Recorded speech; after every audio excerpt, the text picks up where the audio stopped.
प्रतिपल यहाँ पर क्षीण होते जा रहे हैं, हम प्रतिपल यहाँ पर नष्ट होते जा रहे हैं। एक अंग्रेजी भाषा का बड़ा विद्वान है, अंग्रेजी भाषा के उदाहरण भी थोड़े थोड़े हमें लेने पड़ते हैं, क्योंकि कईयों की श्रद्धा उन पर होती है, तो उन्होंने भी इस बात को बड़े अच्छे से समझाया। You cannot step twice in the same river, अर्थात आप एक ही नदी में दोबारा पैर नहीं डाल सकते। अर्थात आपने अगर नदी में अपना पैर डाला तो जो नीचे नदी का पानी था वो बह गया, जैसे ही आप अपने पैर को और नीचे करते हो ऊपर का पानी वो भी बह गया, और नीचे रखते हो पैर, धीरे धीरे ये प्रक्रिया है। नीचे जब तक तल तक जब आपका पैर ना जाए तब तक कई लाख लीटर पानी जा चुका है। समय को ऐसे समझे, समय हम पर इसी प्रकार प्रभाव डाल रहा है।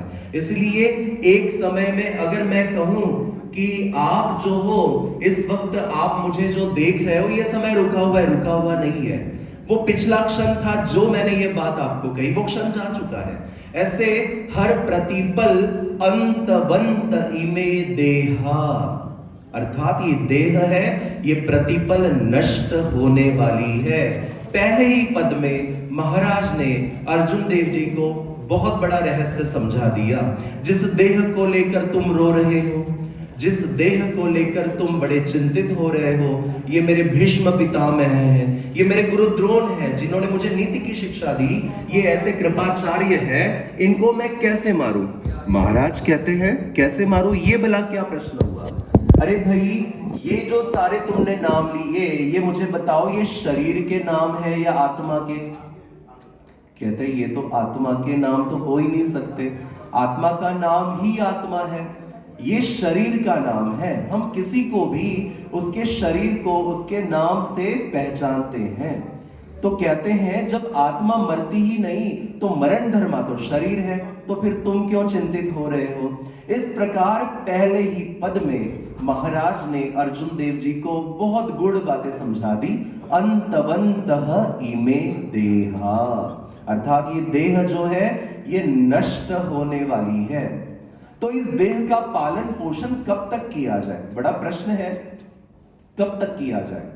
4 वर्णाश्रम हमारी भारतीय सनातन परंपरा हमें बताती है। अब वो 4 वर्णाश्रम कौन कौन से हैं? 25 की आयु तक बाल ब्रह्मचारी आश्रम होता है, 50 की आयु तक गृहस्थाश्रम होता है, 75 की आयु तक वानप्रस्थाश्रम होता है, और 75 की आयु के आगे संन्यास आश्रम कहते हैं। ये यहाँ पे सीमा है। तो देह को कब तक उसका संभाल किया जाए? मात्र इन्हीं 4 चरणों को समझकर उसका संभाल करना कर्तव्य मान लीजिए। लेकिन जब इन समय सीमा को अगर आप नजदीक आता हुआ देखें तो आप अपना कर्तव्य ना भूलें। इस प्रकार की बात महाराज यहाँ पर अर्जुन देव जी को कहते हैं। अंतवंत इमे देहा, प्रतिपल प्रतिपल यह शरीर नष्ट होता जा रहा है। जब शरीर नष्ट हो रहा है तो नीचे क्या बचा? नित्य उक्तः शरीरिणः, अर्थात फिर नीचे क्या बचा? नित्य, अर्थात मात्र जीवात्मा नीचे बचा। नित्य जिसे उक्त, जिसे कहा गया है, किन्होंने कहा? इतना गूढ़ ज्ञान महाराज या महाराज के भक्त ही कह सकते हैं। महाराज ने ब्रह्म विद्या शास्त्र में यहां पर इस अन्य व्यावृत्ति में आखिरी में कहा, इस परमेश्वर धर्म को मात्र परमेश्वर ही आपको बता सकते हैं। इस परमेश्वर धर्म का जो रास्ता है, परमेश्वर या परमेश्वर के भक्त या फिर परमेश्वर के भक्तों के रूप में जो चतुर्विध साधन है, यही बता सकते हैं। तो कहने का सारांश, उक्तः अगर बोला महाराज ने तो इससे पूर्व जितने भी अवतार हो चुके हैं, वो चाहे यहां पर नर अवतार हो, नारायण अवतार हो, अंगीर प्रशांत आचार्य हो, प्रशांत अवतार हो, द्वापर युग में हो, त्रेता में हो, कृत युग में हो, कई प्रकार के हमारे जो परमेश्वर अवतार हो चुके हैं, इन सभी अवतारों ने यही रहस्य अपने भक्तों को बताया। नित्यस्योक्ताः शरीरिणः। और ये जीवात्मा कैसा है, कैसे समझे? दिखता तो है नहीं, चूंटी काटो तो समझ आता है। हाँ जी, चूंटी काटो तो समझ आएगा। वैसा तो दिखने से रहा कि भाई सोल तो दिखाई नहीं देती, लेकिन सोल यहां पर हमारे शरीर में कण कण में, रोम रोम में व्याप्त है। प्रत्येक रोम अगर आप देखें, अगर एक सामान्य सा सूक्ष्म सा अगर बाल अगर आप खींचने की कोशिश करें तो वहां पर कहां होती है हर्ट? कौन होता है? आत्मा हर्ट होती है। चोटी काटो तो आत्मा को पता चलता है, चाहे किसी भी अंग में, किसी भी अवयव में। तो कहने का सारांश, ये जीवात्मा नित्य है, इसका कभी नाश नहीं होता। तो और ये जीवात्मा कैसा है? अनाशीनो अप्रमेयस्य, ये अनाशीन है, इसका कभी भी नाश नहीं होता। अगर कोई किसी व्यक्ति का अगर यहां पर उसके साथ भला बुरा कर दे तो भी उसके शरीर का नाश हुआ है, उसकी आत्मा का नाश नहीं हुआ है। अनाशीनो अप्रमेयस्य, अप्रमेयस्य का बड़ा गहन अर्थ है। हमारा साइंस, हमारा विज्ञान इस बात को प्रूव करने के लिए बिल्कुल जमीन आकाश एक कर रहा है, धरती आकाश एक कर रहा है, लेकिन आज तक वो इस रहस्य को सुलझा नहीं पाया। अप्रमेयस्य, जिसकी इंद्रियां व्याख्याएं नहीं कर सकती। अप्रमेयस्य, जिसकी व्याख्या जीवात्मा नहीं कर सकता। अप्रमेयस्य, जिसकी व्याख्या, जिसकी इंटरप्रिटेशन देवताएं नहीं कर सकती। इसलिए आप जरा देखें, आप अगर 4 वेद को देखें, 18 पुराण को देखें, 6 शास्त्र को देखें, 108 उपनिषद को देखें, किसी भी देवता ने हमारे महाराज के जैसे छाती ठोक कर ये ज्ञान नहीं दिया। कई भक्तों ने उनकी विशेषताओं का गुणगान किया, उनके बड़े स्तोत्र किए, उन पर बड़े स्तवन रचाए, उनकी बड़ी स्तुतियां की, किंतु किसी देवता ने आज तक ऐसा नहीं बताया कि जीवात्मा अमर है, ये देह नाशवान है। तो उक्तः अप्रमेयस्य का अर्थ क्या हुआ कि इसकी व्याख्या मात्र परमेश्वर कर सकते हैं, कोई और जीवात्मा नहीं कर सकता। अगर जीवात्मा नहीं कर सकता तो आज का विज्ञान क्या ही कर ले गया, वो उसके नजदीक जा सकता है। अब तक जैसे न्यूट्रॉन देखा, प्रोटॉन देखा, इलेक्ट्रॉन देखा, गॉड ऑफ पार्टिकल्स देखे, हिग्स ऑफ बोसॉन देखा, लेकिन ये जो भी है ये अणु, रेणु, परमाणु, त्रिरेणु, पंचरेणु, नवरेणु हमारी ब्रह्म विद्या शास्त्र के उस सिद्धांत से कोसों दूर है, उसके अभी पास भी नहीं पहुंचे, क्योंकि 3 युग चले जा चुके हैं। और जैसे जैसे कलयुग बढ़ता जाएगा वैसे वैसे बुद्धि भी क्षीण होती जाएगी, बुद्धि स्थिर नहीं रहेगी, और अगर बुद्धि क्षीण होगी तो उसके निष्कर्ष भी बहुत सीमित मात्रा में रहेंगे। इसलिए इस पद को समझना बड़ा आवश्यक बन जाता है। अनाशीनो अप्रमेयस्य, इसकी व्याख्या कोई नहीं कर सकता, मात्र परमेश्वर ही इसकी व्याख्या कर सकते हैं। तस्मात् युद्धस्व भारत, इसलिए हे अर्जुन देव आपको यहां पर युद्ध करना चाहिए, ये महाराज की आज्ञा है। इसलिए आपको यहां पर युद्ध के लिए यहां पर नपुंसक नहीं बनना चाहिए। दूसरे अध्याय के 3 श्लोक में महाराज ने उनके कर्तृत्व को झकझोर दिया। महाराज ने देखा कि एक क्षत्रिय जब समय आता है तो वहां पर अपना गांडीव त्याग देता है, अपना अक्षय बाणों का भाता त्याग देता है, अपनी शूर वीरता सब कुछ खो देता है। तो महाराज को यह बात मंजूर ना हुई। महाराज कहते हैं क्लैप्यम मास्मगमः पार्थ नैतत्व युपपद्यते क्षुद्रम हृदय दौर्बल्यम त्यक्तो तिष्ठ परंतप। इस क्षुद्रता को, हृदय की दुर्बलता को तुम्हें अर्जुन त्यागना होगा। महाराज ने वहां पर कहा, ये कहने में महाराज ने वहां पर संकोच नहीं किया। पहले 2 लगाने पड़ते हैं और फिर उसको उसके रास्ते पर लाना पड़ता है, इसलिए महाराज ने कतई संकोच नहीं किया। और जब महाराज ने झकझोर दिया तब वे कहते हैं शाधि माम त्वाम प्रपन्नम शिष्यस्ते हम, अर्थात महाराज मैं आपका शिष्य बन रहा हूं, और अब आप मुझे ये मेरा कल्याणकारी मार्ग मुझे बताएं। इसलिए महाराज का इस श्लोक में जो कहने का भावार्थ है इसे जानना होगा। पुनश्च उन 3-4 बिंदुओं पर लौटते हैं। अंतवंत इमे देहा, अर्थात ये देह नाशवान है। कैसी नाशवान है? जैसे कि नदी का पानी बहता जा रहा है। सागर का उदाहरण नहीं दिया, सागर का उदाहरण देते तो वो उदाहरण यहां पर अप्रत्यक्ष रूप से बैठता।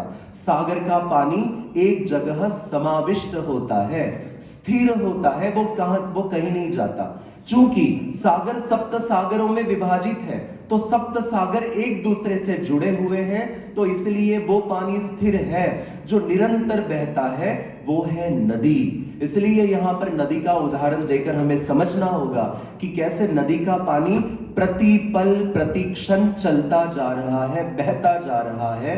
उसी प्रकार ये समय जो है, ये बहता हुआ समय हम पर समान रूप से प्रभाव डालता है। इसलिए प्रतिपल हमारा शरीर क्षीण होता जा रहा है, नष्ट होता जा रहा है। इसलिए अंतवंत इमे देहा, यानी प्रत्येक जीवात्मा की देह, प्रत्येक प्राणी की देह। ऐसा नहीं है कि कोई प्राणी है, अगर हाथी है तो उसकी कुछ अलग आयु होगी, उसकी आयु तय सीमा में निश्चित है। अगर उसकी आयु अगर वहां पर संपूर्ण हुई तो वो भी किसी को नहीं रोक सकता, चाहे उसके अंदर कितने भी हाथियों का बल हो। तो कहने का सारांश यहां पर पहले पद में शरीर की नाशवान, शरीर कैसे नाशवान है ये बताया। दूसरे पद में महाराज ने नित्यस उक्तः शरीरिनः, ये जीवात्मा कैसे नित्य है। और अगर इसी को अगर आप देखें तो आप बड़ी अच्छे से समझ जाएंगे कि हमारे महाराज ने भी 4 पदार्थ बोले हैं, वे नित्य है, वो कभी भी नाशवान नहीं होते, उनका कभी भी नाश नहीं होता। अर्थात पहला पदार्थ है परमेश्वर, दूसरा है जीव, तीसरा है देवता, चौथा है प्रपंच। ऐसे परमेश्वर, जीव, देवता, प्रपंच, इसी को हम जीव, देवता, प्रपंच, परमेश्वर कहते हैं। ये 4 पदार्थ नित्य है। उसमें से एक नित्य पदार्थ का यथार्थ दर्शन महाराज ने इस पद में हम सभी को भक्त शिरोमणि अर्जुन देव जी के माध्यम से कर दिया है। दूसरे चरण का पहला पद, अनाशीनो अप्रमेयस्य। पुनश्च उन बिंदुओं पर लौटना क्यों जरूरी है? जब एक आधे घंटे की 20-25 मिनट की क्लास होती है तो मोरल ऑफ द स्टोरी होती है, उसको रिवाइव करना होता है। उसका मनन चिंतन निधिध्यासन जब तक ना करे वो बातें अंतःकरण में प्रवेश नहीं करती। इसलिए अगर आधे घंटे का हमारा धर्म सत्र है, गीता का ज्ञान सत्र है, तो जब समाप्ति की ओर हम बढ़ें तो उन बातों को फिर से एक बार स्पर्श करें। स्पर्श ही तो कर सकते हैं, और कौन सा हम ज्यादा इतना समझ सकते हैं। लेकिन इसे हम वैचारिक स्पर्श कहते हैं। ये वैचारिक स्पर्श है। कई सारे स्पर्श हम अपने जीवन में करते हैं। अपने पुत्रों से पुत्रवत स्नेह हो, अपने जो पेट होते हैं घर में उनसे स्नेह प्यार का स्नेह हो, अपने जो रिश्तेदार होते हैं उनसे स्नेह प्यार का स्पर्श हो, किंतु ज्ञान का वैचारिक स्पर्श अपने आप में महत्वपूर्ण कहलाता है। इसलिए अनाशीनो अप्रमेयस्य, अप्रमेयस्य का बड़ा अहम अर्थ हमने यहां पर संवाद किया, और वो है कि नित्य पदार्थों की व्याख्या मात्र परमेश्वर कर सकते हैं।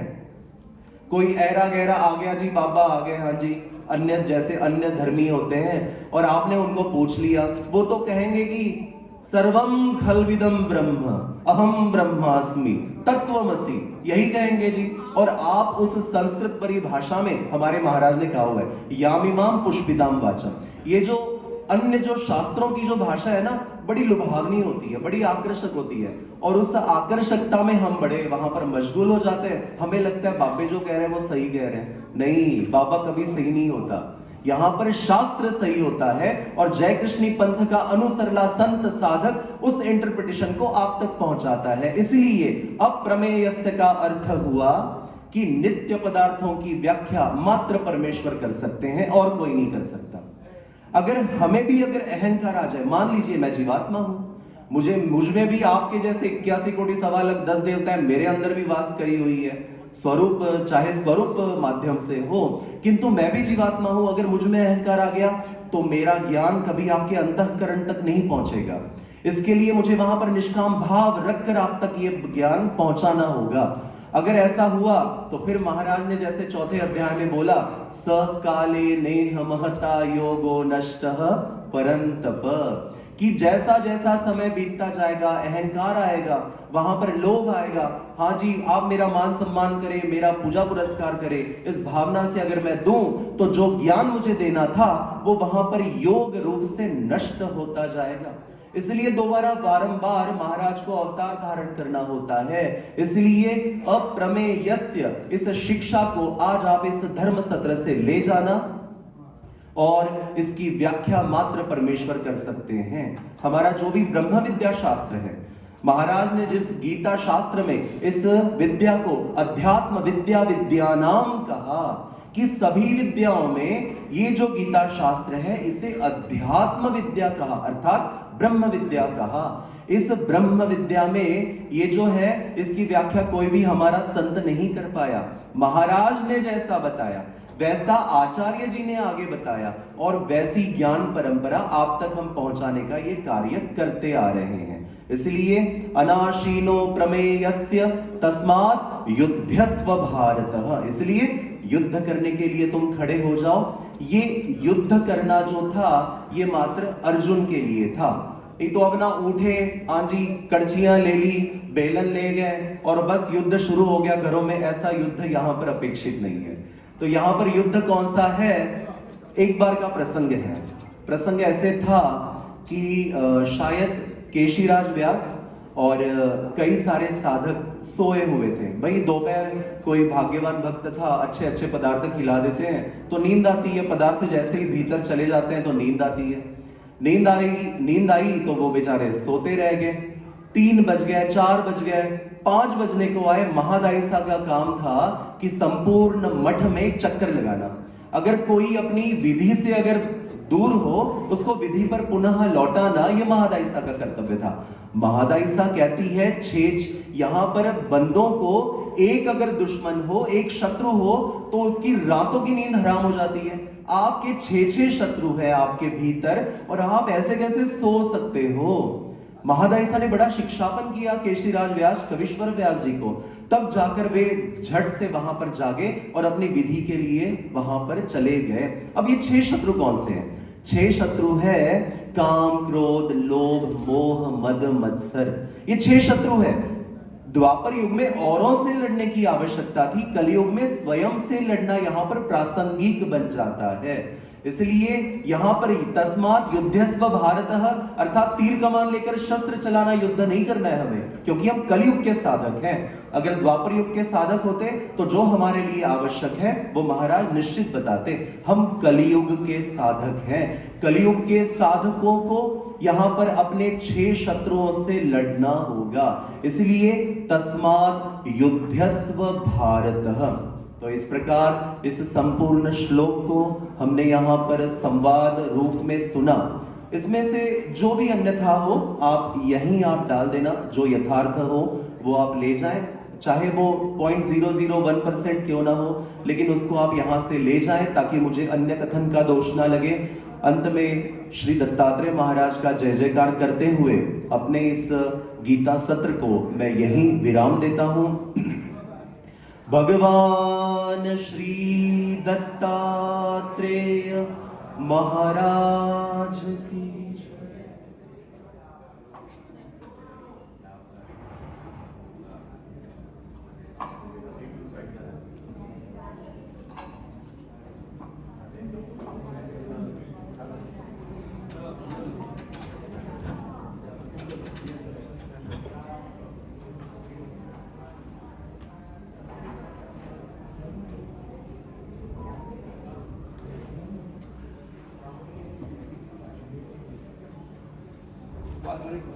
आगे नीचे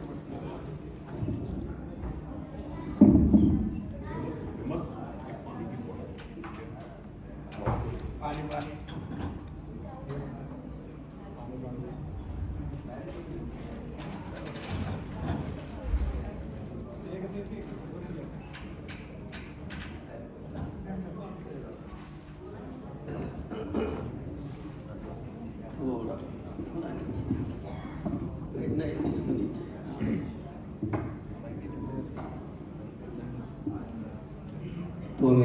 त्वमेव शरणं गच्छ सर्वभावेन भारत। त्वत्प्रसादात् परां शान्तिं स्थानं प्राप्स्यसि शाश्वतम्। त्वमेव माता च पिता त्वमेव, त्वमेव बन्धुश्च सखा त्वमेव, त्वमेव विद्या द्रविणं त्वमेव, त्वमेव सर्वं मम देव देव, त्वमेव सर्वं मम देव देव। त्वमेव शरणं गच्छ।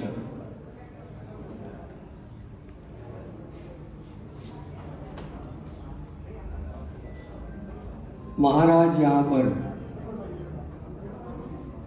चक्रवर्ती सम्राट परब्रह्म परमात्मा भगवान श्री कृष्ण गीता के इस श्लोक से माध्यम से आप सबको एक आज्ञा दे रहे हैं।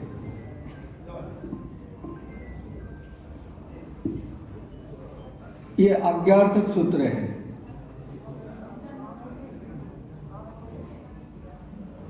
इसमें परमात्मा आप सबको एक आज्ञा दे रहे हैं कि त्वमेव शरणं गच्छ, तुम मेरी शरण में आ जाओ। का अर्थ ये निकलता है कि जितने भी अन्य